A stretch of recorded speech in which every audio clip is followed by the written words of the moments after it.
אני מגשר עצמי לכל הצדיקים האמיתיים שבדורנו ולכל הצדיקים האמיתיים שוכני עפר. ובפרט לרבנו הקדוש צדיק יסוד עולם, נחלנו גם מקור חוכמה, רבנו רבי נחמן בן פגה ושמחה, נחמה, נחמן מאומן זכותו יגן עלינו כישראל, amen.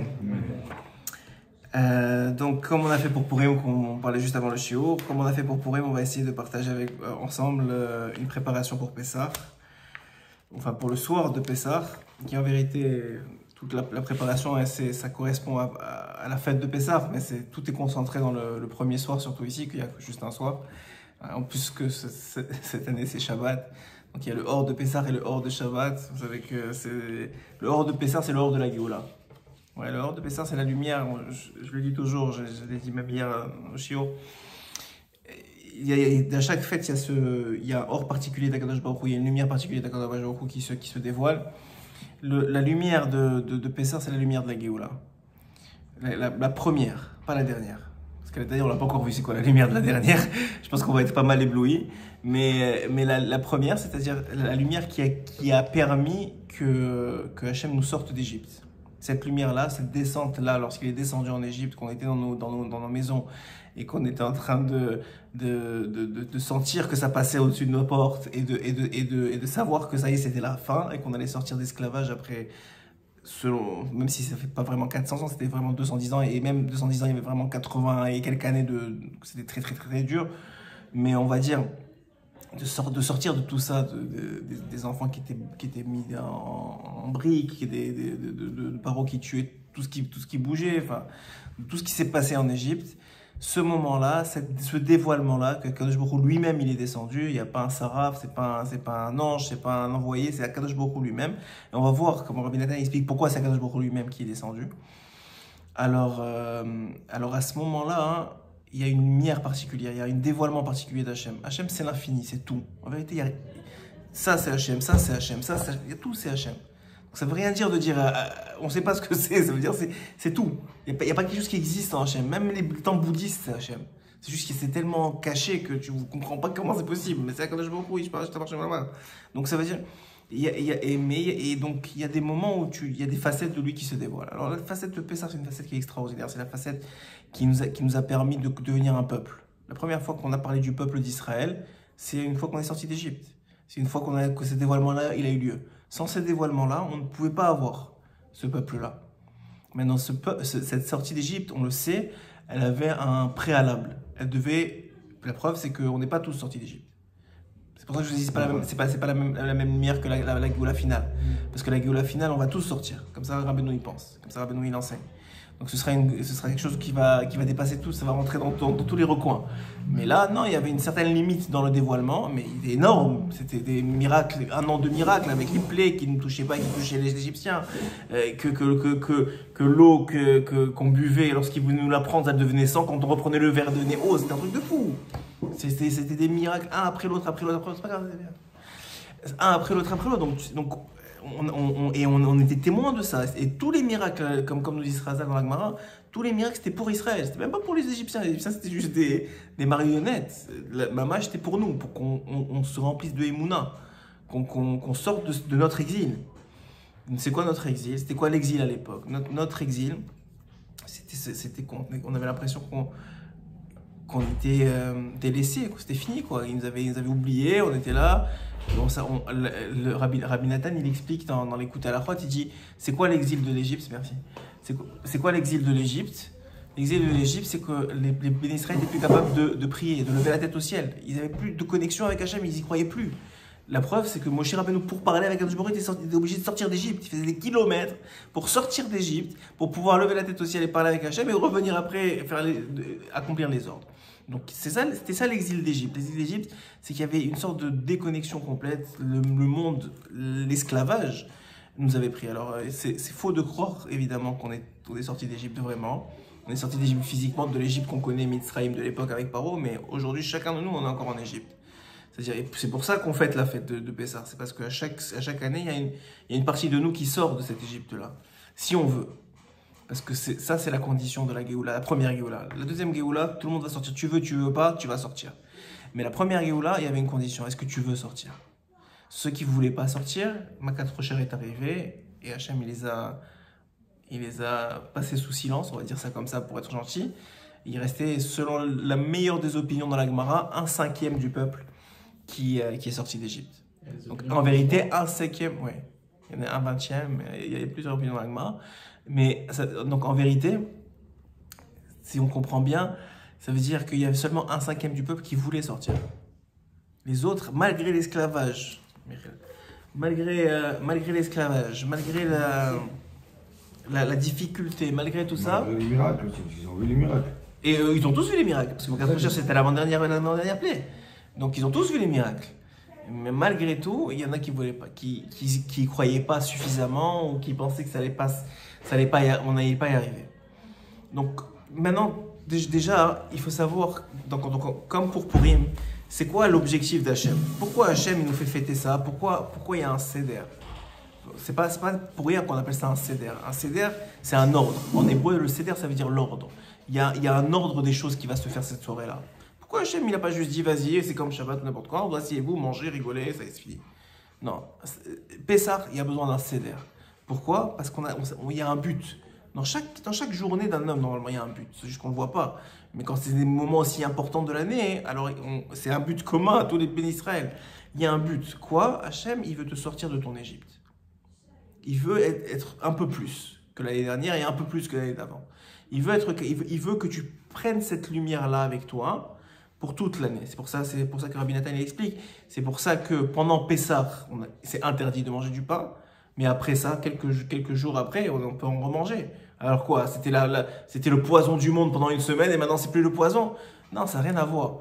Maintenant que tu as fait Pessah, que tu es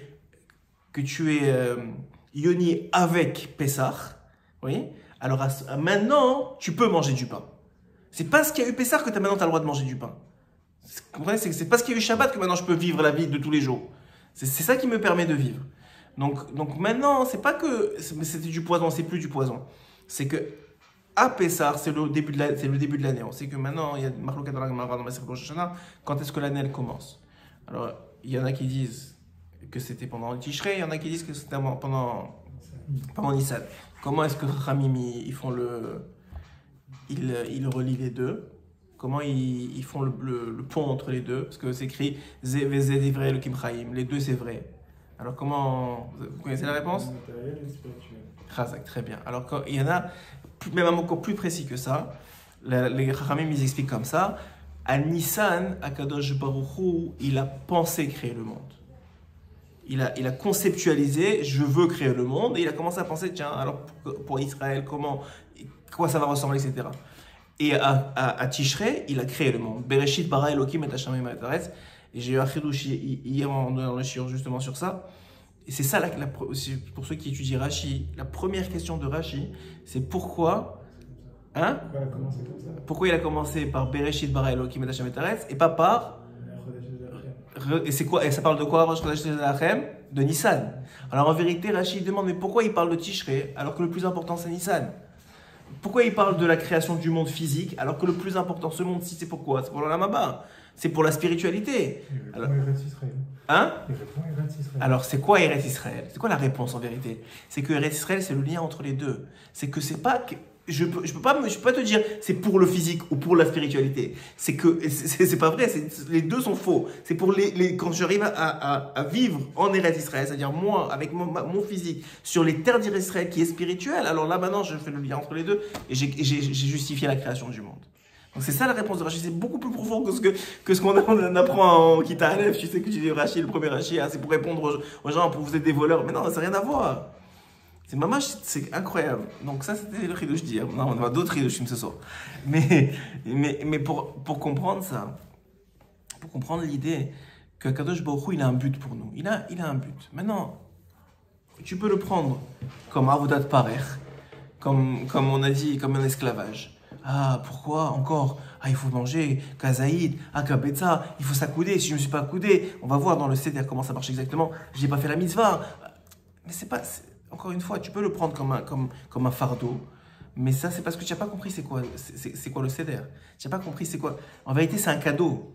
Parce que Hachem, il sait qu'il peut t'amener de là à là. Il peut te rendre un homme millionnaire à un homme milliardaire en une soirée. Donc le gars, qu'est-ce qu'il va faire? Il va dire, ok, qu'est-ce que je fais maintenant? Comment je deviens milliardaire? Mais c'est des milliardaires pour l'éternité, c'est même pas quantifiable. Qu'est-ce qu'une mitzvah, elle te fait devenir? Mais si tu comprends, c'est quoi? Moi, je donne toujours cet exemple-là, qui est l'exemple, c'est pas le mien, c'est celui du Mirtav Eliyahu, de Rav Dessler, qui dit un homme, un roi, il voulait récompenser son sujet. Alors il l'a fait venir, il a dit voilà, je te donne accès à mon trésor, 3 heures, tu fais ce que tu veux.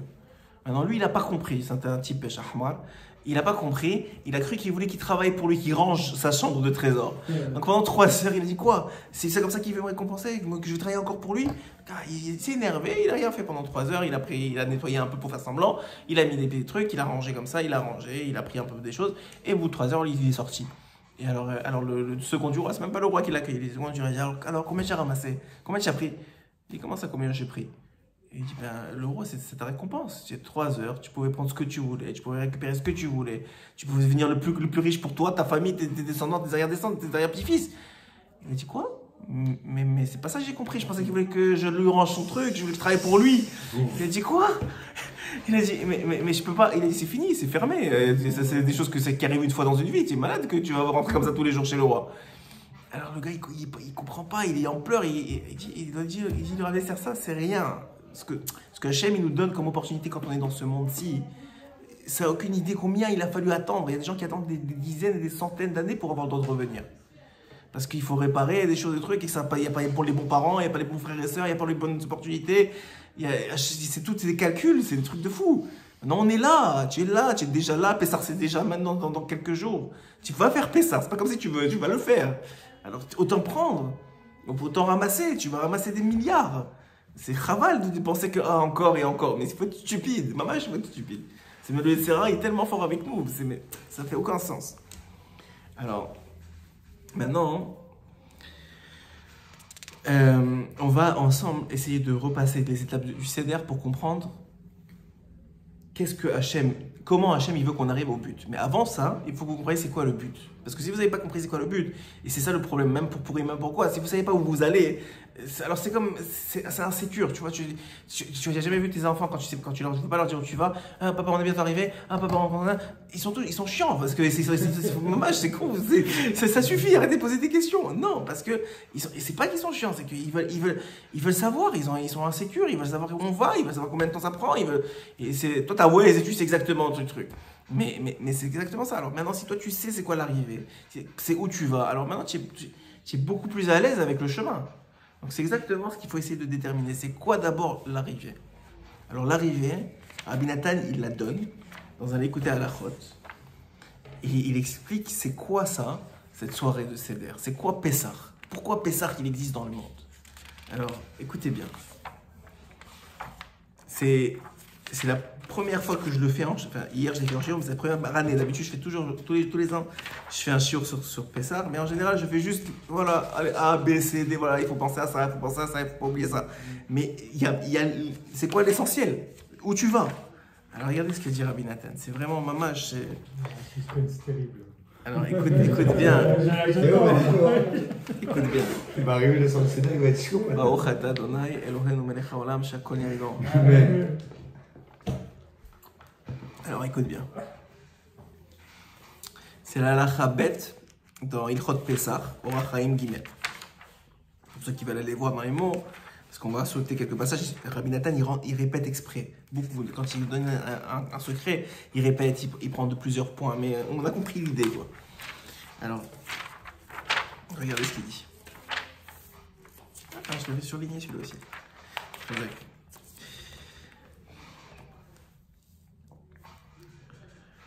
Ok. Alpi Mashekatav Rabbeinu.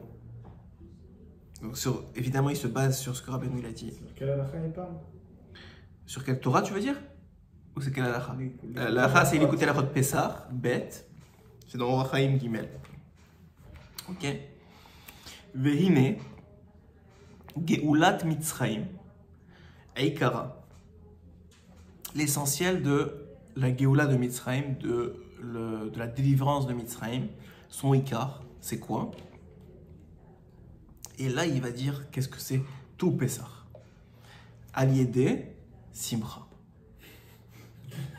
Alors L'autre, écoute, c'est pas écoute, différent de écoute, Purim, écoute, toi. voilà. écoute, alors Tout le attends, temps. aussi, si je dis ça comme ça, d'accord, mais il y a 2 pages, attends. D'accord, mais si tu vas me dire, saute avec tes pieds et tape les mains comme ça, Non, comme tu vas pour courir, non, parce que- non, c'est pas la même simcha. C'est pas du tout la même simcha. Ok. Alors, tu vas voir. Eh bien, il est Geoula Mitzrayim Kara Aliede Simcha. Qui Simcha, hi Olam Acherut. D'accord. Simcha, la simcha, la joie, c'est ça le monde de la liberté. Ça veut dire quelqu'un qui n'est pas joyeux, il est esclave. Il est esclave de sa vie, il est esclave de ses tentations, il est esclave de ses manques, il est esclave de trucs, il est esclave. Donc qu'est-ce que veut Hachem? Il veut nous sortir de notre esclavage pendant la soirée de Pessah. Donc qu'est-ce qu'il veut? Il veut que tu atteignes le Olam Acherut. C'est ça le but. Le but de tout le Seder, et vous allez voir comment c'est. Maintenant qu'on a compris ça, j'ai des chairs de poule quand je vous dis ça. Quand on va comprendre ça, vous allez voir que le Seder, c'est pas le même. Parce que chaque étape, elle a une raison d'être. Pour arriver au but qui s'appelle le Olam Acherut. Il faut que moi, à la fin de Pessah, je sois dans le monde de la liberté. Et ce monde de la liberté, comment je sais que j'y suis? Quand j'ai atteint un niveau de Simra. Pas le niveau de Simra que je vais danser et taper des mains, comme à Purim, un autre niveau. Un niveau de Simra qu'on appelle, on a fait ça une fois dans un écouté moral, qu'on appelle le Yeshuv Hadat. C'est dans la tête que ça se passe. Tu es bien dans ta tête. Il n'y a plus de Metzarim. Il n'y a plus de limite dans ta tête. Il n'y a plus de voix qui te dit Hachem il t'aime pas, Hachem il veut pas de toi, tu vas pas y arriver, encore une année de trucs qui va passer, encore une soirée, encore la belle-mère. Il n'y a plus, la belle-mère elle peut dire ce qu'elle veut, le fils il peut sauter, brûler la maison. Ça passe comme si rien n'était. Ça c'est le but. C'est pas que tu vas maintenant y arriver. Avant Pessah c'est le pire. Parce que c'est une préparation et il y a un test de malade, surtout pour les femmes qui travaillent fort et c'est très difficile pour elles, etc. Plus que pour les femmes. Hein, surtout, hein? Plus que pour les femmes. Ouais, plus, mais ça veut dire. La chose, c'est à faux, apparemment. Mais en tout cas, pour dire, tout ça pour dire que l'idée elle est quoi? Que ça c'est le but. Maintenant tu sais où tu vas. Après ça, on va voir comment est-ce que Hachem il va nous amener là-bas. Mais le but d'Hachem en Pessah, au Seder de Pessah, c'est de t'amener dans le Olam Acherut, de t'amener à un niveau de Simcha qui va t'amener dans le Olam Acherut. Pourquoi? Après ça, on va voir comment. Mais d'abord, pourquoi? Alors, Tu restes longtemps à table quand même avec tout le monde. ouais. Tu as tout un CDR à faire. Ouais. Tu dois bien organiser du début. Ouais. Donc à un moment donné, tu peux perdre patience. Ouais. Plus que Et patience. c'est Ton ça. fils il fait ça, et Et surtout donc, si tu es stressé et que tu penses que c'est important, qu'il fait tout dans le moment. Rabbeinu il était Ashkenaz. Les Ashkenazim sont extrêmement makpidim sur toutes les halachot pendant Pessah. Lui, il était à four. Il disait aux gens, relaxez. L'essentiel c'est d'être simcha. Sauf que nous, on est par terre. Nous on est. Nous, on est par terre. Ouais. On dit là-bas. Ah ouais? Ah ouais. Ah, chazak. Vas-y quoi. Non, tu as commencé le shiur en disant que à Pessah, il y a des personnes qui veulent être délivrées, d'autres personnes qui ne veulent pas être délivrées. Oui. Mais dire, dans quelle mesure tu peux dire que quelqu'un ne veut pas arrivé à l'étape finale qui serait la joie? Parce qu'il faut qu'il travaille sur Ah, les il veut pas. Je ne veux pas être Il joyeux. y a des gens, ça oui, n'existe pas. il y a Non, des gens c'est qui pas veulent que pas je veux laisser leurs limites de côté. Ils sont pas prêts à laisser Hachem prendre le contrôle. Bien sûr.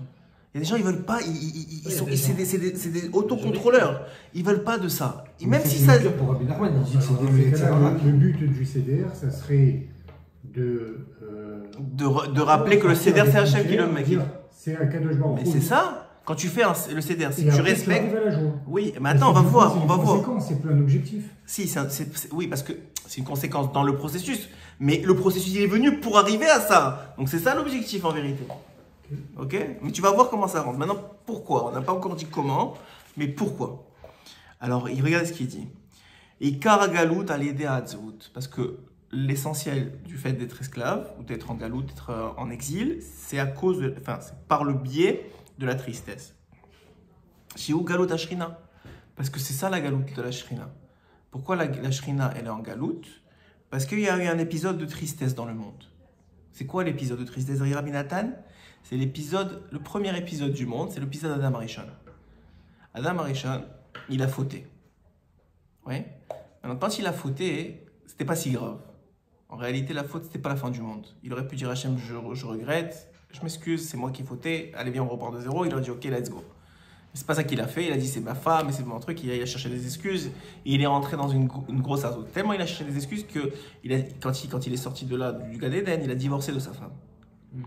La Marichon a divorcé. Il a dit c'est à cause de toi, j'en ai marre, je veux pas. Il est divorcé. Qu'est-ce qui s'est passé? Quand il a divorcé de sa femme, il était seul. Donc toutes les forces du mal sont venues l'attaquer. Il a fait Zera Batala, même si c'est pas physique. Pourquoi il est allé après avec les démons? Il y en a qui disent, mais en tout cas, il y a eu un Zera Batala quelque part. Je ne sais pas exactement ce que ça veut dire, je ne pense pas que c'est à notre niveau à nous, mais il y a eu un Kéri qui est passé. Maintenant, ça, ce qui se passe avec ce Zera Batala là, c'est que c'est quoi le Zera? Pourquoi c'est tellement grave, Zera Batala?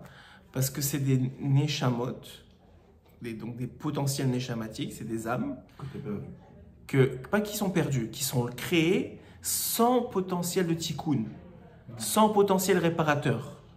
Tu ne peux pas les réparer parce qu'ils ne peuvent pas rentrer dans un corps, ils ne peuvent pas venir dans ce monde, ils ne peuvent pas faire de mitzvot, ils ne peuvent rien faire. Donc ils sont là, ils viennent dire à Hachem, mais attends, on n'a pas demandé à être créé, et voilà celui-là il nous a créé, alors Hachem est obligé de gérer les... En tout cas, c'est un shiur en soi, c'est pas ça le shiur de ce soir, mais pour comprendre quoi? Que tout ça c'est venu à cause d'une seule chose, que Adam Arishon, il est rentré en Hatzvout. Il est devenu, la faute l'a amené dans la tristesse. Donc, nous, ce qui vient être réparé à Pessah, pourquoi est-ce que je vous dis que Pessah c'est ça la réparation? Parce que c'est écrit, Chazal explique que la raison pour laquelle on est descendu en Égypte c'est quoi? C'est qu'il fallait récupérer toutes les Yitzhotzot de Gdusha que Adam Arishon il avait réparties dans le monde. Hachem il nous a fait un cadeau, il les a tous mis à un seul endroit, en Égypte. Quand on est descendu en Égypte, parce qu'on a travaillé très dur, parce que les Lévites ils ont étudié la Torah, et parce que le reste du peuple il a travaillé très très dur et il a souffert, la souffrance a récupéré toutes les âmes qui étaient là-bas. Quand c'était fini, on était à la 49e porte d'impureté, c'est-à-dire que nous on allait rester avec eux là-bas, avec toutes ces âmes-là, et Hachem il a eu pitié de nous et il est descendu. Mais en vérité on ne méritait pas, nous on n'aurait pas pu sortir tout seul, impossible. C'est juste qu'à Kadosh Baruch Hu, il a eu pitié de nous, il nous a sortis. Seulement ceux qui voulaient. Donc quoi? Donc maintenant, toute l'idée, elle était quoi? Qu'il y a eu un épisode de Hatzvout, qui était celui d'Adam Arishon, qui a eu pour conséquence, beaucoup plus tard que ses enfants, avec Abraham d'abord, lorsqu'il a demandé Bama Eda, mais c'est une autre Torah, encore une fois, on ne va pas trop se disperser. Et ensuite de ça, lorsque nous on est descendu en Égypte, on est venu récupérer toutes les Nitzotzot, et ensuite de ça, on a pu sortir et devenir un peuple. Quand on a fait le Vaudor, je vous fais l'histoire après, parce que tu me diras, c'est fini. Oui, c'était fini, c'est pour ça qu'on a reçu la Torah et que ça peut être terminé là. Mais nous, on a fait le Vaudor. Quand on a fait le Vaudor, Hachem il a redispersé toutes les Nitzotzot. Mais maintenant, il ne les a pas redispersées juste en Égypte, il les a dispersées dans le monde entier. Donc c'est pour ça que les Juifs, à chaque fois, ils vont dans un pays, ils récupèrent les Nitzotzot, quand c'est fini, le pays s'écroule, et nous, on s'en va de là-bas.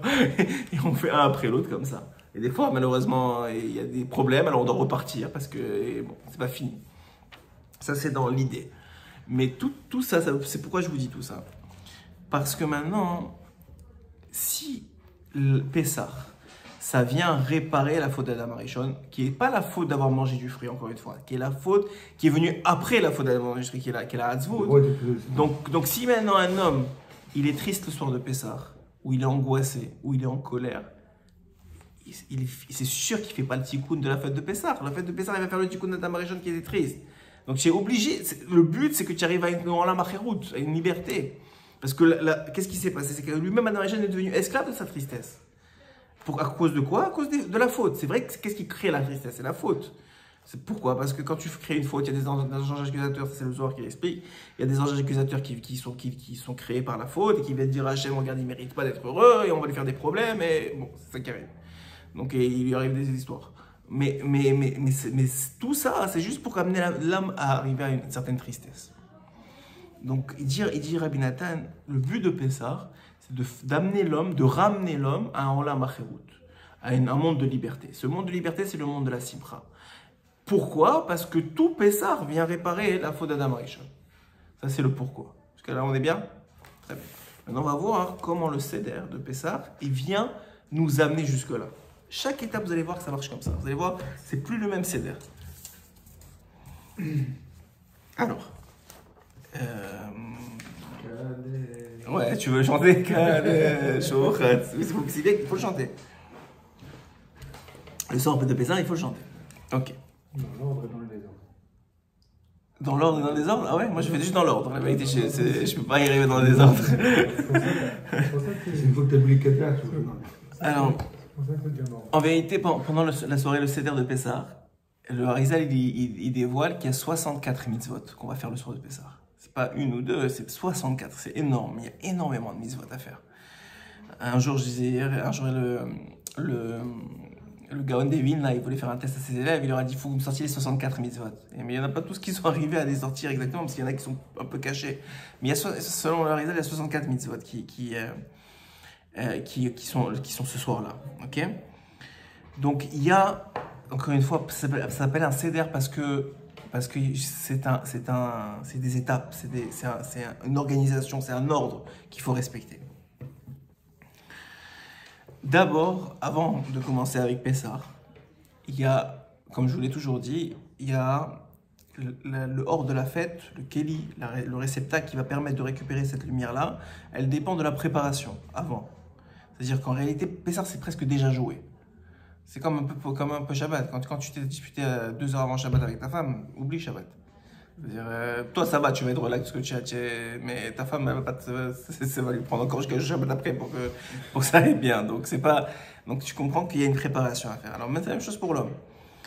Puisqu'on a compris, je ne vais pas rentrer dans tous les détails de ce qu'il dit ici, mais il dit que puisque là, la Macherut, toute le Inyan de Pessah, c'était de réparer le Kiri, d'Adam Arishon, etc. Alors il rappelle que la vraie Simcha, c'est celle de la réparation, et la réparation, elle vient aujourd'hui grâce au Tikkun HaKlali, qui sont les 10 Neginot, qui sont les 10 chansons, les 10 mélodies, qui sont le vrai vecteur de la Simcha. Pourquoi? Parce que on a maintenant la solution pour faire le Tikkun de ces âmes-là. Tikkun HaKlali, c'est quoi? C'est le Tikkun de ces âmes-là, qui ont été créées au moment du Kiri. Donc, le Tikkun HaKlali, il vient réparer ça. Donc, ça te devrait nous donner la Simcha. Pourquoi ça devrait nous donner la Simcha? Parce qu'on a une solution. Ok? Maintenant, ça c'était entre parenthèses. Donc, d'abord, ça commence par une préparation. Donc, moi j'ai beaucoup aimé, j'ai lu qu'il y avait le Rachab, qui est l'ancien, je pense, deux rabbinim avant, si je ne me trompe pas, en tout cas, c'est l'ancien rab de. J'ai envie de dire de Breslev, c'est pas de Lubavitch, qui disait que s'il y avait une 614e mitzvah, elle devrait être celle de se reposer Erev Pessah. C'est-à-dire, dans l'après-midi de Erev Pessah, il faut que c'est pas le temps de préparer, ça doit être réglé cette histoire. C'est le temps de se reposer. Les enfants, vous fermez les rideaux, ils se reposent, et vous reposez. Je sais que c'est hyper difficile. Ouais, tu as ça à ta femme qu'elle a fait une semaine de ménage, je vais me reposer. Non, pas que toi, elle aussi. Tout le monde, pas que toi, ça va pas. Non, elle, surtout elle. Parce que quelqu'un qui est justement après une semaine de Pessah, après tout le stress, etc., il arrive à Pessah, il est crevé. Il est crevé, et si tu es crevé, tu es irrité, après tu n'as rien gagné. Donc il y a un inyan de s'organiser, c'est un très gros inyan, c'est une mitzvah. C'est pas une mitzvah dans les 613 comme il a dit, mais ça devrait être dans les 613. C'est-à-dire, il y a une mitzvah de prendre du temps pour se reposer Erev Pessah. Ok? Maintenant, il y a d'autres préparations. Je ne sais pas si vous avez déjà lu la lettre du Rav Shimshon Astropoli. C'est une lettre qui est normalement dans les Haggadot, vous allez trouver aussi dans les Sidorim de Pessah. C'est une lettre qu'on ne comprend rien, c'est de la Kabbalah. Mais Rav Shimshon Astropoli, il a une promesse que tout celui qui lit sa lettre Erev Pessah, tout ce qui va toucher dans l'année, ça va se transformer en or, et tout ira bien, et il y aura pas, c'est incroyable. On ne comprend pas, personne ne comprend. Oui, personne ne comprend. C'est des histoires de. Hein? Pendant Pessah ou avant? Non, avant Pessah, Erev Pessah, l'après-midi de Pessah, à partir de vendredi après-midi. Ok, donc il faut absolument la lire, cette lettre-là. Et les ségoulottes qui sont associées avec ça, je crois que c'est une page juste de ségoulottes. Pour dire combien tu gagnes à lire ça. Binader, ouais. Alors, les Hachem. Aussi, d'abord, mais je vous l'envoie. Binader. Donc, ça, c'est la réflexion. Ensuite de ça, puisque maintenant, on a dit que Pessah, ça vient réparer la faute d'Adam Rishon de Kiri. Donc il faut aller au mikvé Erev Pessah. C'est comme Kippour, il faut aller au mikvé. C'est important d'aller au mikvé Erev Pessah, Erev Shabbat. Pour celui qui a l'habitude, encore mieux. Mais bon, c'est pas tout le monde qui a l'habitude d'aller à Erev Shabbat. Mais au moins Erev Pessah, il faut aller au mikvé. Les hommes, après Chatzot, idéalement. Ok, donc c'est très important. Quand on va au mikvé, alors puisque c'est Shabbat, normalement le Rizal disait qu'il se trempait 3 fois, une fois pour au minimum 2, ça veut dire une fois pour enlever les habits de Chol, une fois pour récupérer les habits de Shabbat, et là en plus vous avez récupéré les habits de Chag, de Pessah, exactement.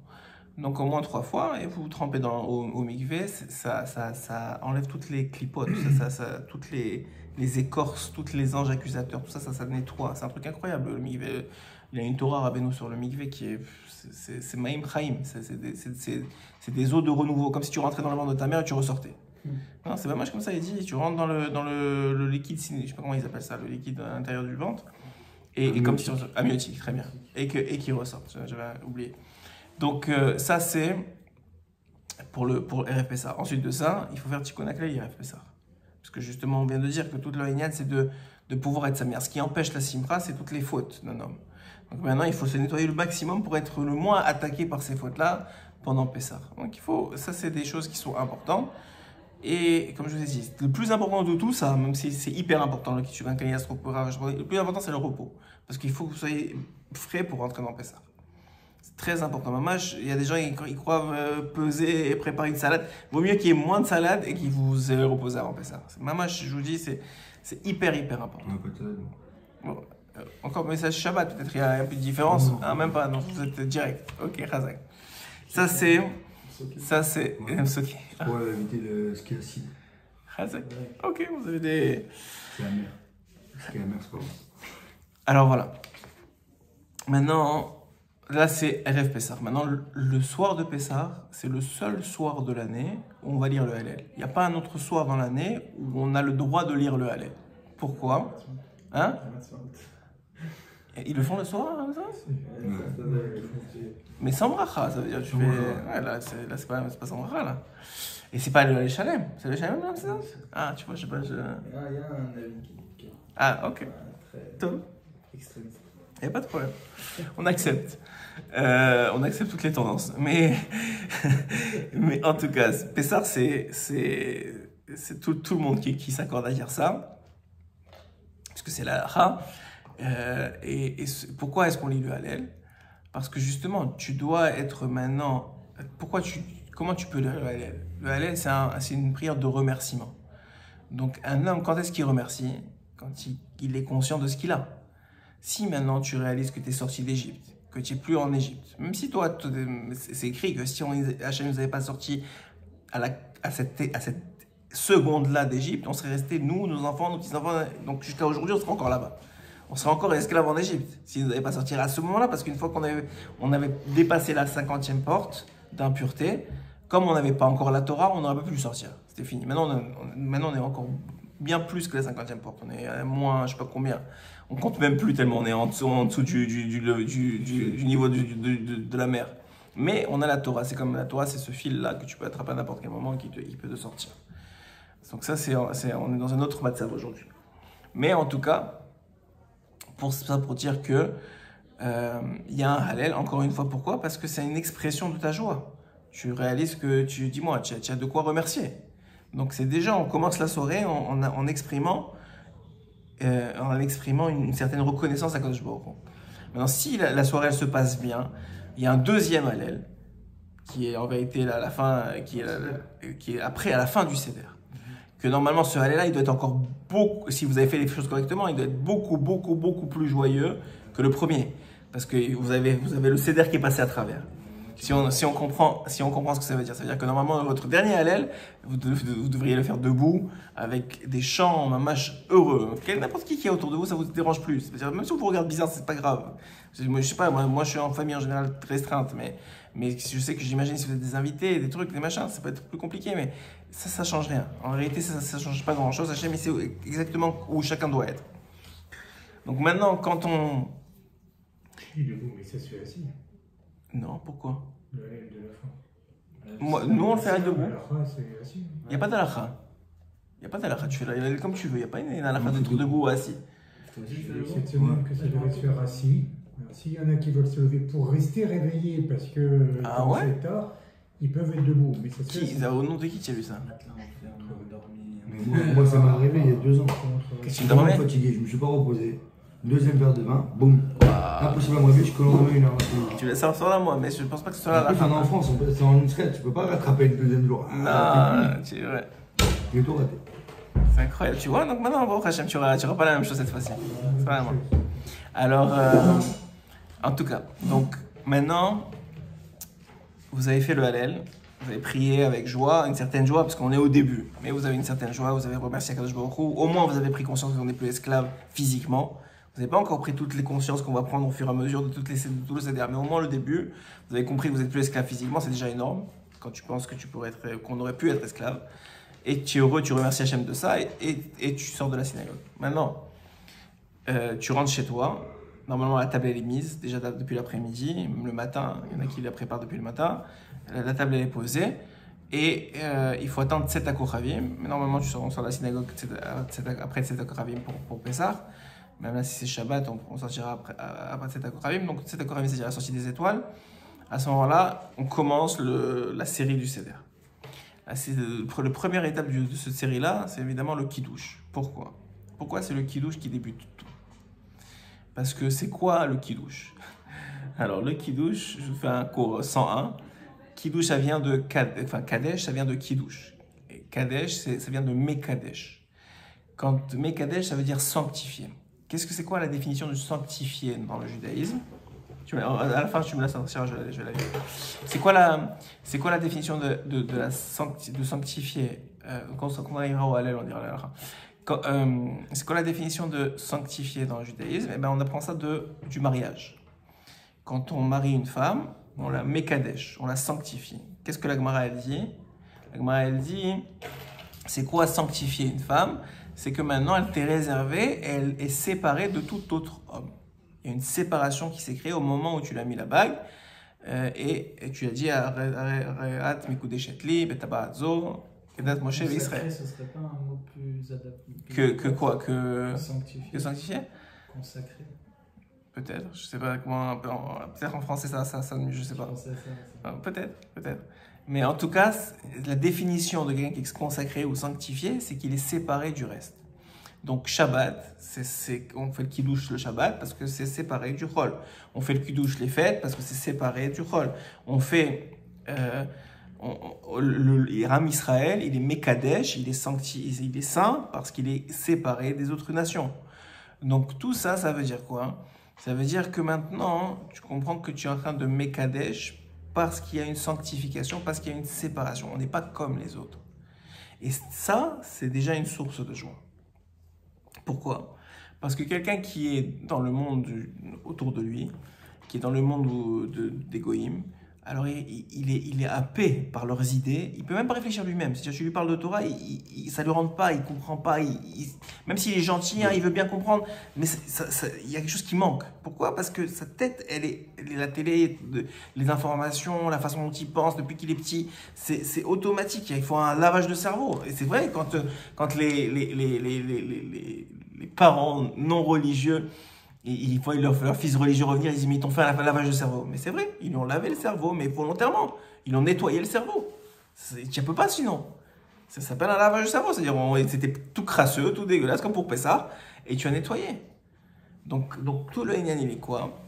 Il est que maintenant, il y a une source de simcha dans le kiddush. D'abord, le kiddush, c'est le premier verre des Arba Kosot, oui, des 4 verres de vin qu'on doit boire ce soir-là. Donc le kiddush, il a deux fonctions. Un, il est mekadesh. Il vient t'apprendre que tu viens séparer cette soirée-là de toutes les autres soirées.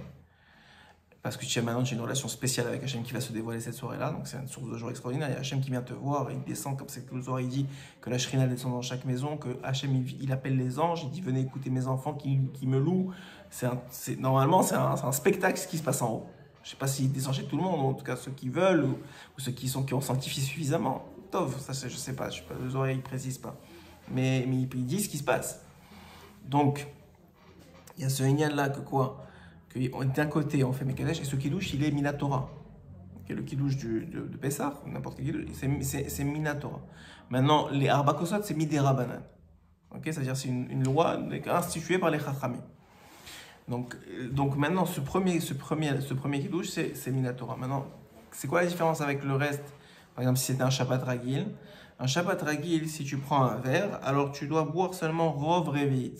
Revit, c'est 15 centilitres selon le Chazon Ish, qui est le maximum, la plus grosse mesure. Tu dois boire le Rov du Revit. Maintenant, pendant Pessah, c'est différent, il faut faire attention. C'est parce que la mitzvah, elle n'est pas sur le vin, elle est sur le kos. Donc tu dois boire la totalité du kos. C'est pas juste, tu dois boire la majorité du réveillite, tu dois boire la totalité du kos. Donc ce qu'il faut faire, c'est faire en sorte de ne pas avoir des grands verres. Parce que si tu as des grands verres, tu es mort au bout de 2 et c'est fini. Il y a un minimum, non? 15 centilitres. Tu as des verres spéciaux pour ça. Voilà, des verres spéciaux. Tu prends ces verres-là exprès et tu t'assures de remplir jusqu'au bord et de finir. Pas comme un glouton d'une fois. Rami disent pour que ce soit beau à voir, c'est 2 fois. Tu prends une gorgée, 2 gorgées, c'est fini. Et tu as 4 minutes maximum pour le finir. Entre 4 et 7 minutes en vérité, mais tu n'as pas besoin de te prendre la tête. Je pense pas qu'il y a, à part si tu bois du café, personne qui va faire 4 minutes pour boire un verre de vin. Okay, c'est peut-être un peu plus révélateur pour la matzah, mais même ça, les gens ils sont tellement concentrés qu'il n'y a pas vraiment. Ils mangent en 4 minutes. Donc la première chose, c'est la première mitzvah. Tu es Mekadesh le Yom. Tu prends conscience que tu es spécial. Tu fais partie du peuple d'Israël. Le peuple d'Israël, c'est pas n'importe quel peuple. Cette soirée-là, c'est pas n'importe quelle soirée. Elle est spéciale. Donc déjà là, tu rentres dans un niveau de simra. Ça veut dire c'est pas le jour qui est spécial, c'est nous qui sommes spéciaux dans le monde. Les deux. Nous, c'est le jour, il existe pour tout le monde. Mais tu vas au Canada, aux États-Unis, ils font rien ce jour-là. C'est nous qui sommes là. Donc les deux, c'est la rencontre entre le jour et nous. C'est ça qui est spécial. Ça te rend ces deux. Il commence à avoir un peu sourire. Hein. C'est bien. Doucement, ça commence à venir. On peut finir sur la table. Ok. Maintenant, vous avez jamais demandé pourquoi il y avait une mitzvah des Arba Kosot. Pourquoi les Khamim, ils n'ont pas dit on va manger 4 gâteaux. Ou on va manger 4 bonbons. Ou on va prendre 4 verres d'arak. Pourquoi 4 verres de vin? Et idéalement, il y a 3 conditions pour que la mitzvah soit faite de la meilleure façon. C'est que le vin il soit rouge, il soit non sucré et non mévouchal. Ok? Non mévouchal. Hein? Non mévouchal. C'est le top du top. Pourquoi? Parce que c'était à l'époque quand ils faisaient des libations au temple, ils utilisaient du non mévouchal. Donc on sait que c'est le vin le meilleur. Et c'est aussi le vin qui te fait le moins mal à la tête et qui te. Donc c'est le mieux. Maintenant pourquoi ça? Parce qu'encore une fois, c'est le même Inyan que, on revient un peu à Purim quand même un peu, c'est que le vin, ça réjouit. Qu'est-ce que la Gemara dit? Qu'est-ce qui réjouit un homme? Du bon vin et de la viande. C'est ça qui réjouit un homme. Ouais. Il faut boire du vin et manger de la viande. Donc, Rami nous ont dit, puisque maintenant le but d'Akadosh Baruch Hu ce soir-là, c'est de t'amener au Olam Achirut, qui est le Olam Simcha, puisque le but c'est de t'amener dans le monde de la liberté, qui est le monde de la joie, alors on va faire tout pour que ça arrive. Donc on va permettre à l'homme de boire du vin. Maintenant. Pourquoi 4? Ça c'est parce qu'il y a 4 léchonotes dans la Gemara, il y a 4 langages de liberté. Dans le Passouk, il faudrait le retrouver, mais il y a 4 langages de liberté. Il y en a même un 5e, c'est pour ça qu'on va parler du 5e vers après. Il y a même la 5e matzah. 5e kazaït aussi. Ah ouais, ça on va voir après aussi. Attends. Maintenant on y va par étapes parce qu'on est juste au début là maintenant. Donc là, hein, qu'est-ce qu'on a dit? Oui, alors maintenant les verres de vin, ok? Les verres de vin, il faut les boire accoudés sur le côté gauche, minimum 45 degrés. Si vous êtes tout seul, vous allongez comme tu fais toi. Et sinon, au minimum sur le coude. Et mais le coude, il ne faut pas être trop en avant, il faut être plus comme ça. L'idéal, c'est si vous avez une autre chaise ou quelque chose que vous pouvez mettre. Ok? Pourquoi? Il faut être à l'aise. Il faut être à l'aise, ouais. Il faut être à l'aise et accoudé sur le côté gauche. Pourquoi si un homme maintenant, il a bu du vin, il a bu ses 4 coupes de vin, ses 15 centilitres, 4 fois, mais qu'il ne les a pas bu accoudés, qu'il réalise après Birkat Amazon que le gars, il les a pas bu accoudés, il doit reprendre les 4 coupes. Il n'a pas fait de mitzvah. Comment c'est possible? Il a bu. Dis-moi, qu'est-ce qu'il a fait? Parce que, encore une fois, hein, c'est quoi le Inyan? Qu'est-ce que doit t'apporter cette mitzvah? C'est quoi le but de ça?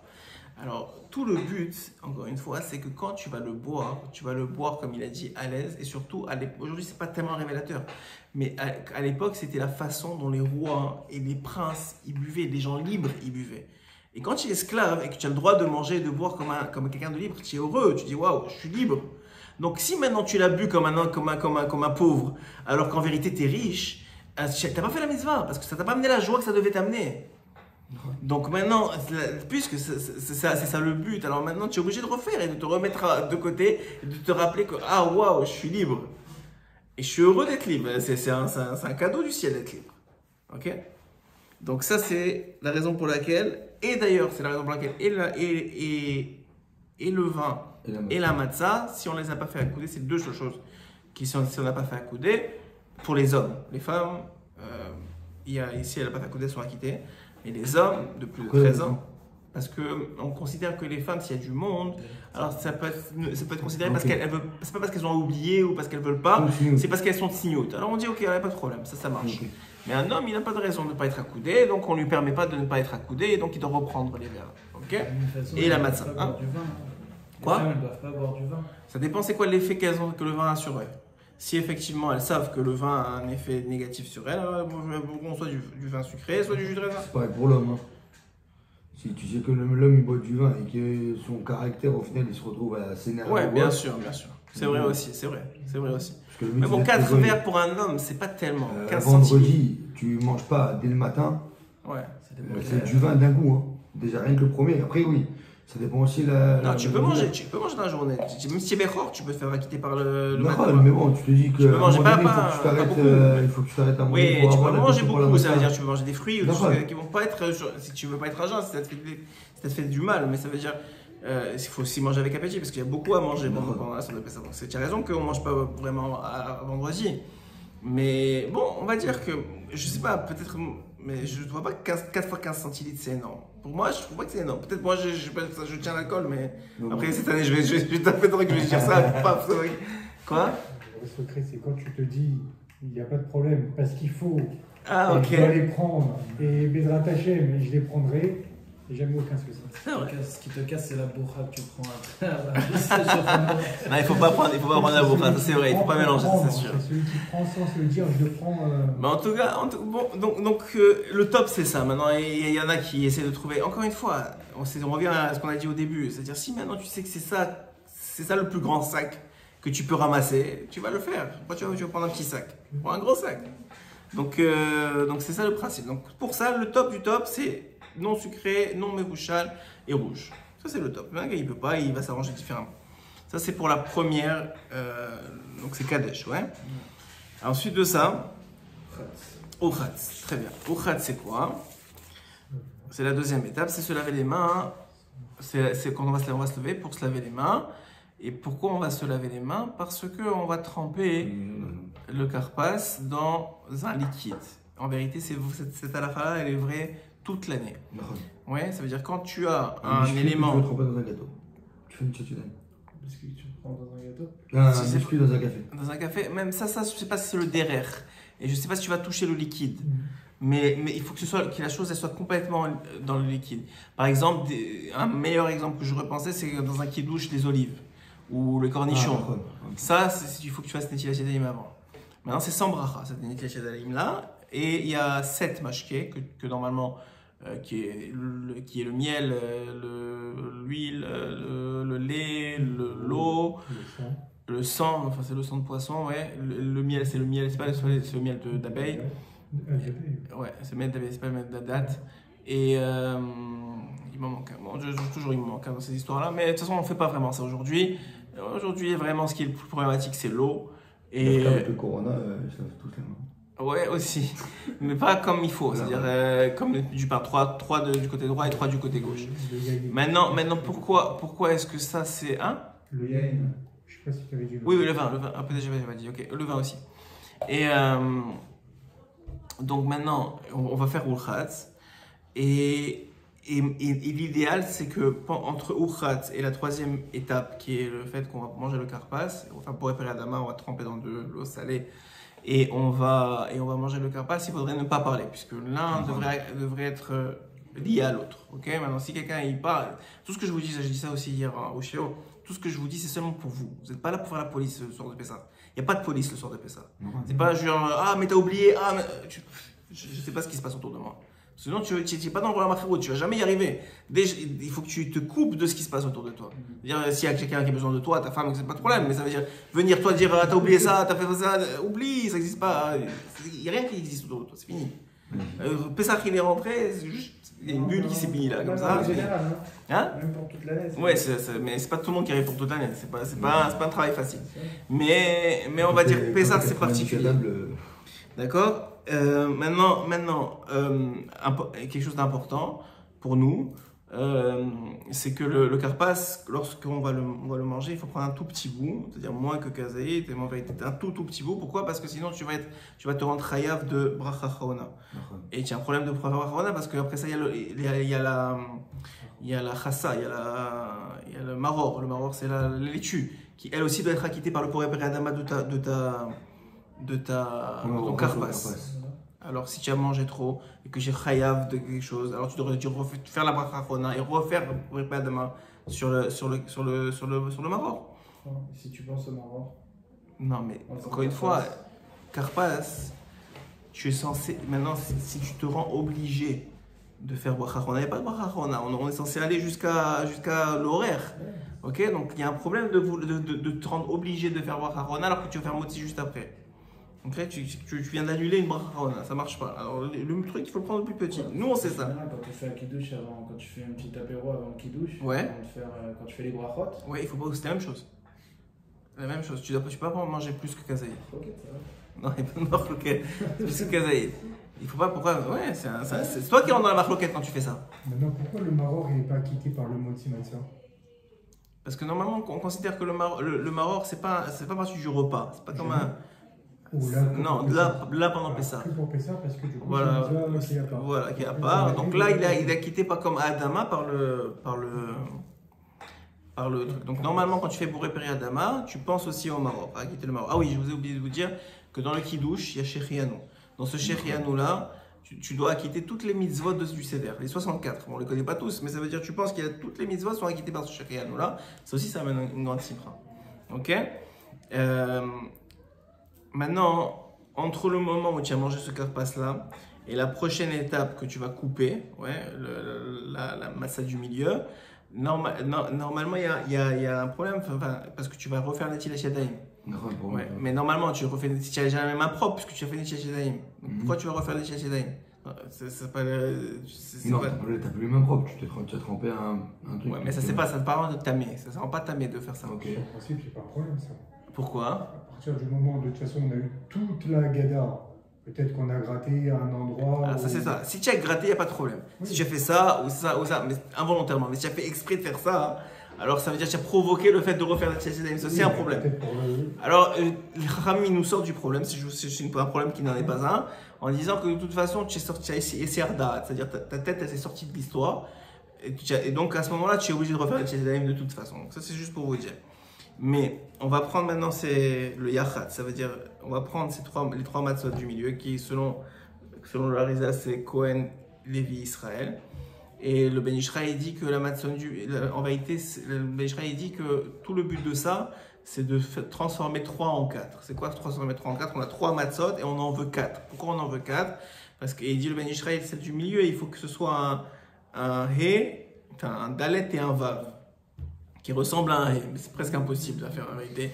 Avec les. Non, il y a à l'époque, je pense que le Ben Ishraï il avait les matzot des témanim, exactement, qui ressemblent à du pain ou à des lafas. Comme nous, T'as tu manges ça? À voter, nous, ouais. Ah ouais? Ok, moi je mange pas ça.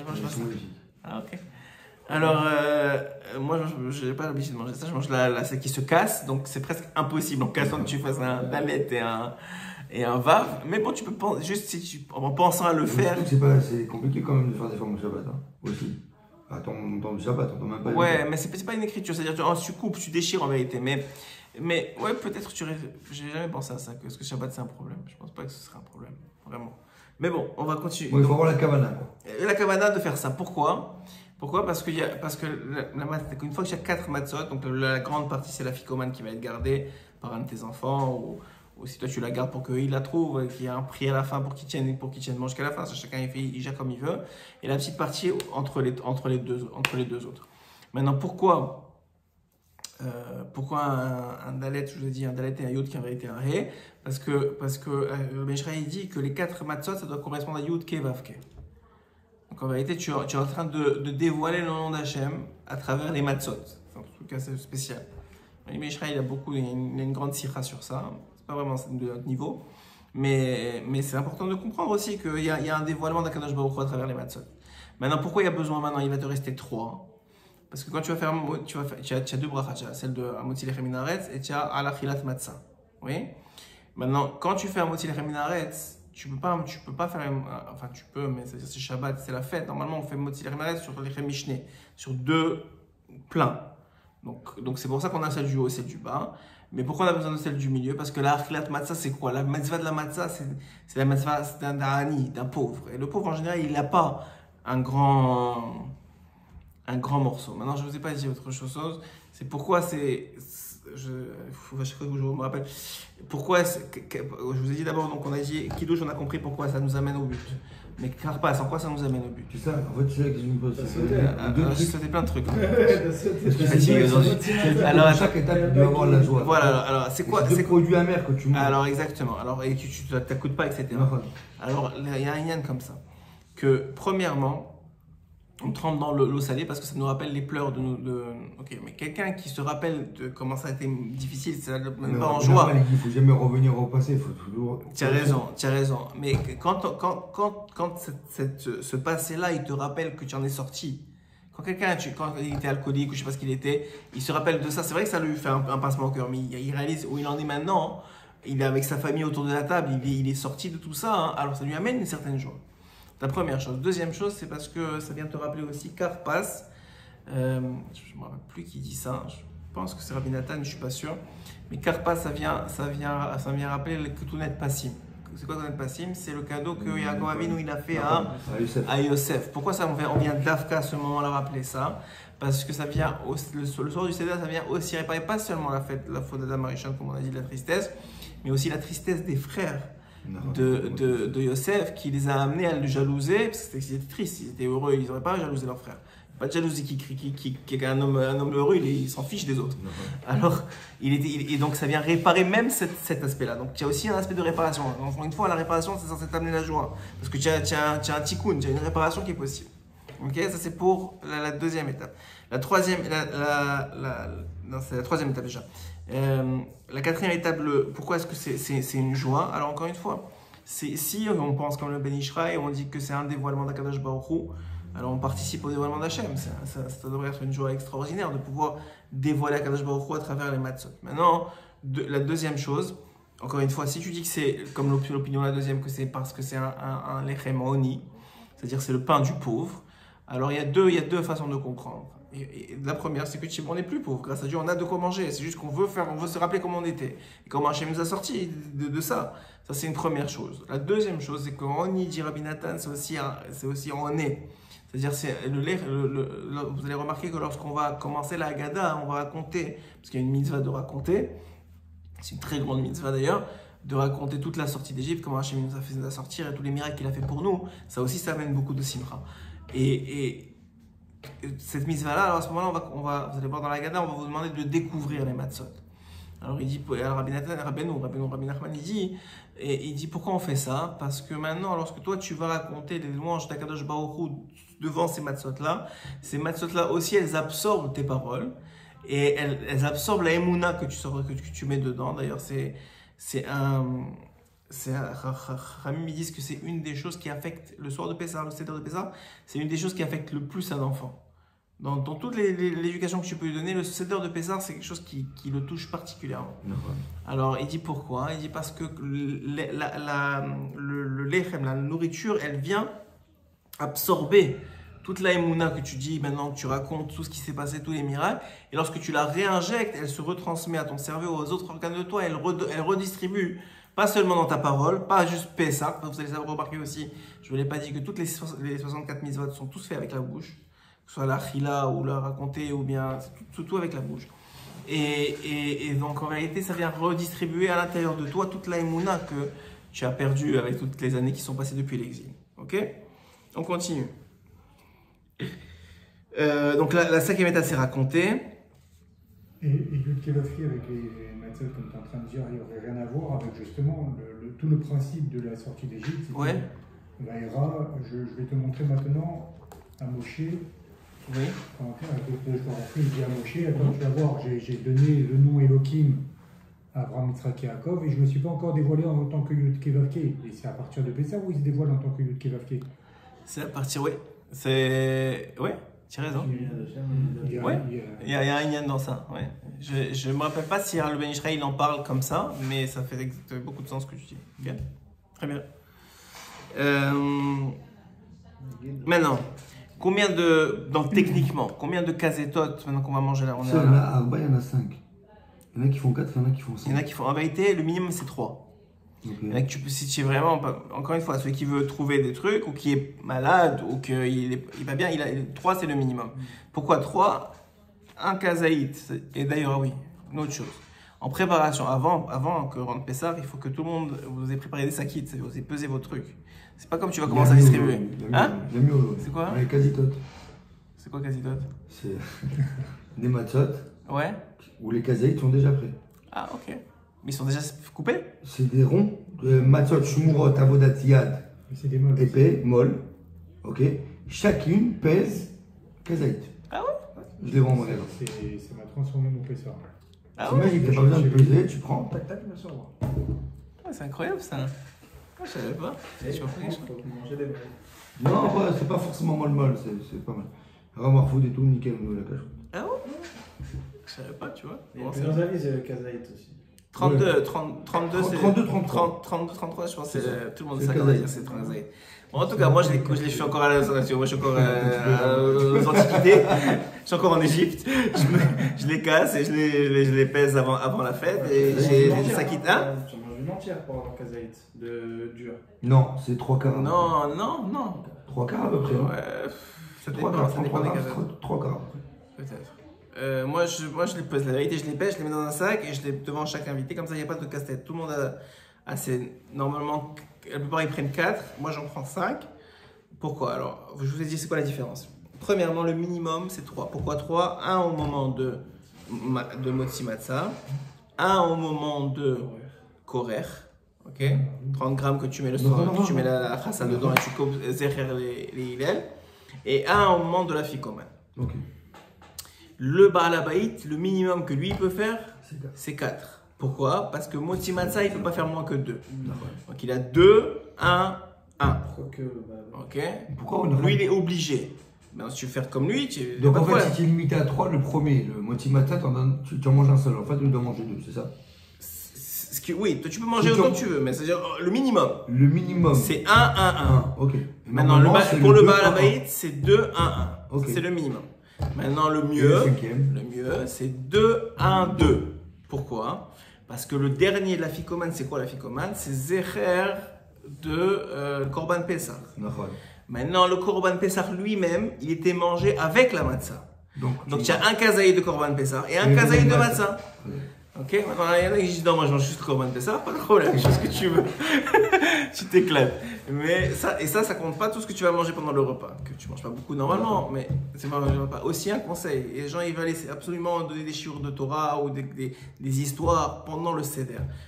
Je pense pas que ce soit très intelligent. Le mieux c'est à la fin. Le mieux c'est pendant le repas. Les gens ils mangent, tiens une histoire, un Dvar Torah, quelque chose, tu le donnes maintenant à ce moment-là. Mais si tu veux absolument entrer, les gens ils ont pas encore mangé. Ils sont un peu, il y en a qui sont stressés, il y en a qui sont machin.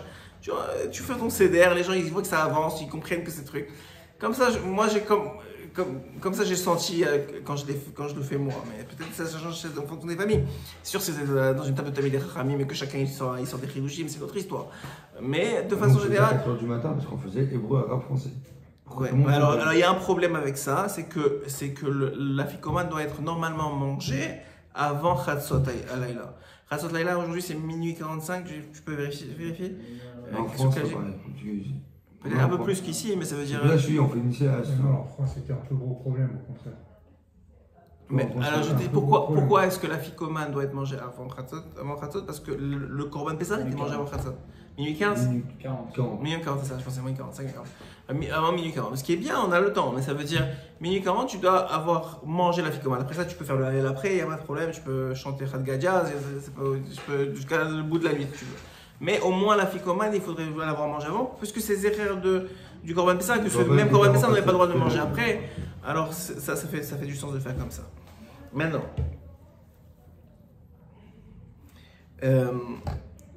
Donc on a dit que la matzah, donc la première matzah, elle est le premier kazaït éliminatora. Alors, je ne vous l'ai pas dit, mais je vous le dis maintenant. Et donc on a dit il y a soit 5, soit 4, soit 3. Ok? On continue. Minimum 3, bien que en disant que tu vas le faire pendant le repas. Non, c'est pas la même chose. Les dibourim de Torah. Ah oui, excuse-moi.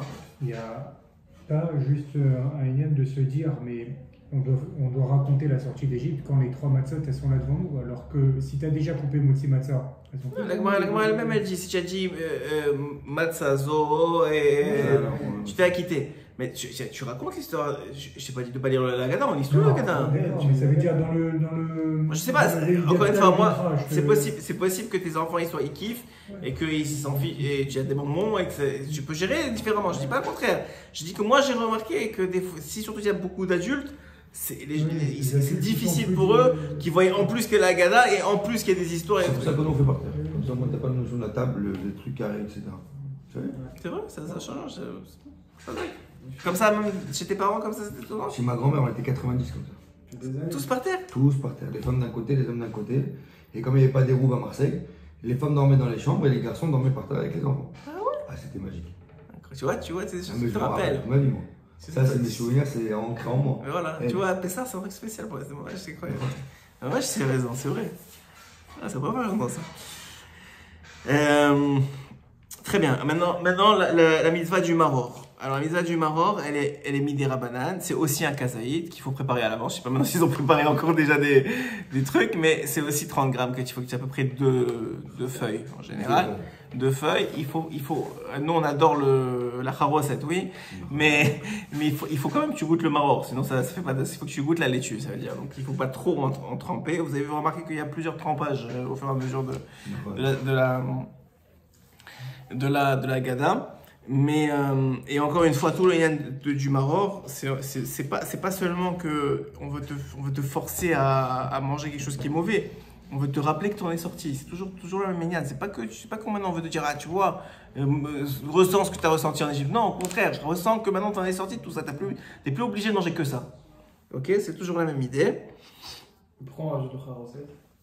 Alors le charoset, normalement c'est pas fait pour que ça soit bon, c'est fait parce que ça rappelle les briques et normalement c'est lourd, tu vois, c'est le mortier, exactement. Tu as autre chose, vas-y. Qui vient balancer justement le kétonet passim. Pourquoi? Le kétonet passim, il y a les frères de Yosef, ils ont trempé dans le sang, Chazak. Et qu'est-ce qu'ils ont fait? Israël a c'est le de la soirée. Trempé dans le sang. Très bien. Mais aussi du Korban Pessah et de la Brit Mila. Très bien. C'est le cri de la soirée. D'accord, l'un dans l'autre, ça marche. On ne trempe pas, nous, on met la recette sur le... Maintenant pour ceux qui peuvent... Ouais, tu fais comme ça, tu ramasses ça. Tu trempes. Tu mets pas avec la petite cuillère. Ah ouais, toi tu le mets dedans? Là, c'est les femmes qui les préparent. Elles prennent la cuillère, elles mettent dedans et... Ah, Chazak. On trempe 2 fois. On prend comme ça. Ouais, on trempe, il faut tremper normalement. On prend comme ça, en fait, avec le blanc de la salade. Ouais. Tu prends la charoset, tu fais un Ouais, tu trempes, il y a un lien de tremper. Après, il y a pas de limite au niveau de la charoset. Ah ouais, c'est vrai. David Tutu, il rapportait que le shirachirim, les fruits là-bas, oui, c'était rentré. C'est dans la salade, oui. Ouais, c'est vrai. Mais il y a plusieurs façons, chacun il a sa recette. Mais donc ça c'est pour on a dit le maror. Ensuite il y a évidemment, il y en a qui vont tremper 4 fois, ok. Et ensuite de ça, il y a le sandwich, c'est-à-dire l'ilel. Et maintenant il y a une khumra. C'est une khumra, encore une fois, c'est quelque chose de plus. Si vous n'arrivez pas, c'est pas la fin du monde et ne vous stressez pas à cause de ça. Mais normalement, le Mishnah Berurah, il y a pour une khumra de dire que puisque le motzi, la bracha de motzi lechem min haaretz, elle vient acquitter aussi jusqu'à le sandwich, normalement, entre la bracha du motzi et le sandwich, tu ne devrais pas parler. Mais ça, je pense que c'est trop pour des familles normales où il y a beaucoup à dire. Où il va y avoir des choses à dire, même si ça se fait quand même assez rapidement, mais bon, passe-moi ça, c'est normal, il n'y a pas de problème. Il y en a qui disent, puisque tu parles de l'Égypte et de la sortie d'Égypte, il n'y a pas de problème. Sinon, ce n'est pas des livres Imchol, il n'y a pas aucun souci. Maintenant, le repas en lui-même, c'est le seul repas qui est mentionné dans la Torah comme un repas qui est une mitzvah de la Torah. Le repas de Pessah, donc le Korban Pessah en réalité, c'est le seul repas qui existe qui est une mitzvah de la Torah. Les Chachamim, ils ont instauré le repas de Shabbat pour que son soit joyeux, ou le repas des fêtes, parce que c'est associé à la joie. Mais Pessah, c'est un Korban. Donc c'est un repas qui est particulier, c'est un Zecher bien sûr, mais c'est un Korban particulier qui est censé être Minatora. Maintenant, là en plus, là ça tombe Shabbat, donc il y a rien de manger du poisson selon le Ben Ishraï. Il y en a qui, ouais, c'est Shabbat. Maintenant, il y en a qui font, il y en a qui font pas. Chacun, mais il y en a qui vont quand même manger du poisson pendant parce que c'est Shabbat, et ensuite ils vont manger la viande. Ok. Ensuite, dernière chose, c'est le Birkat Hamazon. Enfin, pas dernière chose, on est au niveau du Birkat Hamazon. Alors le Birkat Hamazon, encore une fois, tout l'ayant du Birkat Hamazon, c'est le Hallel, le remerciement. C'est un début de Hallel en vérité. C'est un début de remerciement. Et donc tout le principe de ça, c'est encore une fois de se remettre dans l'Olam HaCherout, c'est de réaliser combien tu es libre, combien tu as cette chance-là, combien tu es sorti de tout ce qui avait. Tes ancêtres, ils étaient comme tout ce qui s'est passé. T'as rien de particulier sur Tsafoun? Quoi de Tsafoun? C'est un Afikoman. Attends, on n'a pas de Afikoman là. Ah oui, après, mais attends, tu as raison. Ah, c'est vrai, j'ai sauté. Heureusement qu'il y en a un qui te suit. Tu as raison. Non, parce qu'il va revenir avec les mains. Tu vois, tu rigoles. Ouais, c'est vrai, mais pas seulement ça. Mais d'abord, j'ai une halakha que j'ai vérifié hier soir. Qu'est-ce qui se passe si un homme il a oublié la Afikoman? Bah ouais, c'est le pire. Il a fait Birkat Hamazon. Les Tachanot. Alors, il a oublié la Afikoman. Alors, s'il a déjà fait Birkat Hamazon, il doit refaire. Et il doit refaire aussi. Il doit refaire les 4 non, pas les 4, juste la Afikoman. Ah, ok. Kazaïd Afikoman. Il fait juste Netilat. Et il refait. Il doit refaire. C'est fou quand même. Ça ne change rien dans le décompte de Kazaïd. Non, il faut refaire. Il a ajouté. ça. Il rajoute encore un Kazaïd. Parce que s'il a. Ah, il a oublié, tu veux dire. Oui, non, il a raison, parce qu'il a oublié. Oui, ça le rend d'accord. Razak. Par contre, une question. Ouais. J'ai mangé mon kazaï d'afikoman, mais j'ai oublié le morceau d'afikoman que je dois manger. Je dois refaire quand même? Non. Non, si tu considères que c'est ça ton afikoman, il n'y a pas de ouais, je me dis, bon, ok, les enfants ils sont dormis, voilà. Y a pas de... Ça, c'est pas grave. Pas grave, ok. Aucun souci. Je crois qu'on fait ta question. En fait, on arrive. Est-ce que ça doit être ce morceau-là? Parce qu'en fait, quand tu manges Est-ce que c'est le moment? Non, parce que quand tu manges la kazaï de l'afikoman, tu prends aussi un morceau de l'afikoman. D'accord? Maintenant, imagine que c'est un de tes enfants qui l'a caché, tes enfants ils dorment tous, impossible de les réveiller. Comment tu fais? Ok? Tu peux manger ton. Ouais, il n'y a pas de problème, tu peux manger comme tu veux. Tant que si tu dis ça, c'est mon afikoman, okay. Ça doit être la dernière chose que tu manges, ça doit être le goût que tu as à la fin. Maintenant, dans l'afikoman, encore une fois, tout l'ayyan de l'afikoman, c'est un ayyan, c'est ce qu'on appelle les sodot. C'est-à-dire, normalement, l'afikoman, ça vient rappeler le Korban Pessah, ça c'est clair, mais c'est plus que ça. Il y a un lien de dévoilement du sod, du secret de la Torah. L'afikoman, c'est ce qui vient finir, conclure, c'est le dessert. Ça veut dire c'est ce qui vient donner du goût à ce que tu as mangé normalement. Donc quand tu manges l'afikoman, le Rizal il dévoile que si tu as fait les choses correctement, alors ça vient tamponner comme quoi maintenant ça y est, tu peux accéder au sod de la Torah. Et Rabbi Nathan, il a une écoute juste sur cette partie-là. C'est très long et c'est très compliqué, mais juste pour vous donner une idée, l'idée elle est que Rabbi Nathan il dit que quelqu'un qui maintenant est sorti de l'exil, de tous ses limites intellectuelles dans sa tête, et qu'il est capable maintenant de regarder plus il est dans un olam de Chérout. Alors maintenant, quand il étudie la Torah, c'est plus la même Torah. Il arrive à s'approprier la Torah et à en donner quelque chose qui sort de ça, qui devient quelque chose de nouveau, une nouvelle Torah. Il dit ça c'est le secret de l'afikoman, c'est que ça vient t'apporter maintenant que tu as accès à une nouvelle Torah, comme si tu avais des nouveaux sodot, quelque chose de nouveau. Un renouveau. Voilà, renouveau, très bien. Une fois que cette partie-là elle est faite, alors maintenant évidemment il y a la partie du Hallel. D'abord il y a le dernier kos qu'on va boire, etc. Et ensuite la partie du Hallel. Oui, j'ai quelque chose? Non, la question c'est toujours pareil. Dans le processus de Simcha, l'afikoman. C'est toujours dans le processus de Simcha, pourquoi? Non. Moi je te dis parce que ça t'amène à un dévoilement de Torah supplémentaire. Donc tu dois penser. Voilà, tu dois penser que aussi. Aussi. Mais tu es déjà rassasié avant la ficomane. Mais bon, tu devrais. La Sora. Ok. C'est vrai, je suis d'accord, ça oui, c'est vrai. C'est plus physique. Mais le Rabbi Nathan, si j'ai bien compris, mais c'est très c'est technique un peu, il explique que ça vient prouver que Hachem il va te dévoiler des choses, quoi, que tu vas, il y a des sodotes qui vont sortir. Et ça rend, surtout pour les gens qui connaissent c'est quoi la valeur de la Torah, alors c'est énorme.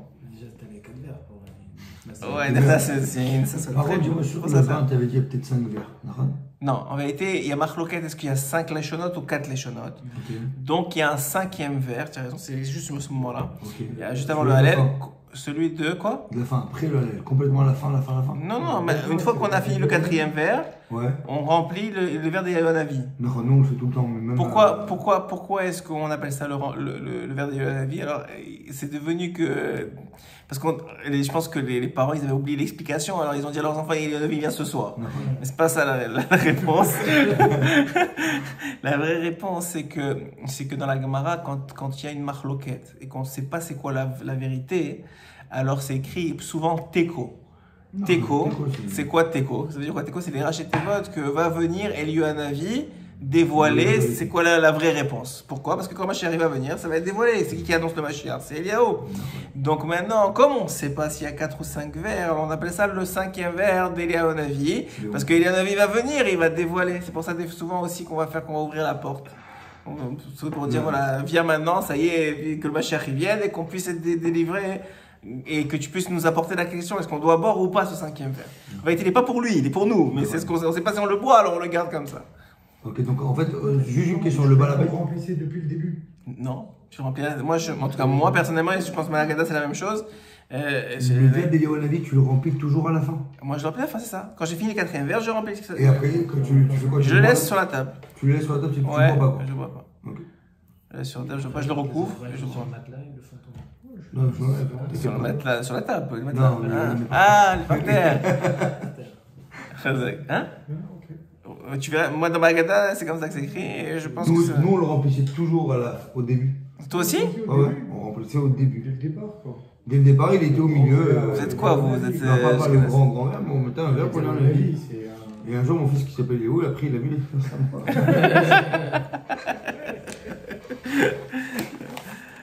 Et aussi de ça, donc on va finir avec le halel. Donc ce halel là, normalement, ça doit être l'apothéose. Ça veut dire Tu dois être ça veut dire tu dois plus avoir de barrières. Mais pas des barrières qui font que tu es triste. Des fois, il y a des gens, ils sont, et quand tu leur enlèves les barrières, c'est là où ils sont plus tristes ou plus coléreux. C'est-à-dire tu dois être des genre de barrière de... Ça y est, c'est Khofshi là. Personne qui peut me toucher. Je suis au-dessus de la mêlée. Et il y a le Nishmat Kolcha, etc.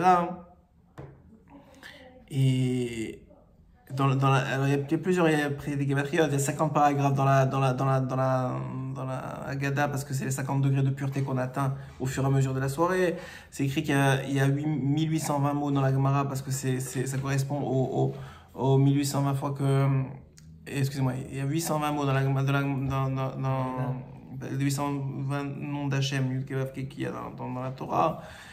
En tout cas, et plus que tout... C'est pour ça qu'on va faire Shira Shirim, c'est qu'au bout d'un moment, ça y est, ça devient que tu as une vécoute, tu as un lien. C'est quoi Shira Shirim? C'est le chant des chants. Pourquoi on appelle ça le chant des chants? Parce que c'est un chant d'amour, ça veut dire qu'il y a un lien, une vécoute avec Hachem. D'ailleurs, Shira Shirim, c'est une grande ségoula pour quand ça va mal dans la vie. Celui qui lit Shira Shirim, ça nettoie énormément les problèmes de quelqu'un. Quelqu'un, ça va pas dans sa vie, il voit que ça bloque, etc. Qui lise une fois par jour Shira Shirim, il va avoir des choses extraordinaires dans sa vie. Parce que Shira Shirim, c'est une connexion particulière. C'est Shlomo Ameler qui a écrit sous forme d'allégorie entre un homme et une femme qui s'aiment, etc. Et l'autre lui envoie des fleurs. Mais en vérité, c'est Akadosh Baruch Hu et la Shrina, qui en vérité Knesset Israël, la mère de Knesset Israël. Donc tout le Inyan, c'était quoi? Donc tout le Inyan, c'est que de se retrouver, voilà, maintenant tu es dans les bras d'Akadosh Baruch Hu et tu passes la nuit tranquillement, sans personne qui peut t'embêter, sans personne qui peut te faire du mal, sans personne qui peut t'attaquer. Tu laisses les portes ouvertes, ça ne dérange pas. Bon, en Israël encore moins, ça ne dérange pas, mais ça veut dire... Mais je veux dire, tu es dans un autre univers, d'Afka. Et ça, c'est le but, c'est le rôle à Macherout que Rabbi Nathan nous a dit au début, que c'est ça que Hachem il veut que tu atteignes le soir de Pessah. Voilà, ça c'est ce qu'on devrait arriver. Maintenant, pour ça, il ne faut pas se faire avoir par le Yetzirah, ne ne pas s'énerver, ne pas rentrer ne pas rentrer dans Non, ce qui est mourbal, ce qui est limité. Si tu rentres dans le problème de ton fils ou le truc de ta belle-mère, c'est mourbal. Tu rentres dans la limite, c'est fini, tu es emprisonné. Il faut que tu surfes. Le soir de Pessah, tu surfes sur les vagues. Tu rentres pas dans l'eau. C'est bien pour le belle-mère. Je vais l'énerver et il va rien dire. Il est pas. Très grave, on s'en fiche. Avec les enfants. C'est ça. C'est très difficile. C'est pour ça. Mais je te c'est dis. beau, c'est beau. La partie du moment où tu c'est sais- très beau. Premièrement, il faut prier, comme on a dit. Tiens, qui a envoyé écouter les petites filottes sur toi? Très très bien. Ah, Khazak, magnifique. Ouais, c'est quand même. Magnifique. Tu vois, Hein, oui, dis-moi. Meida. On arrête le truc. Il y a la Khazak au Bao. J'espère que ça vous aura aidé. Et Chag Sameach à tous.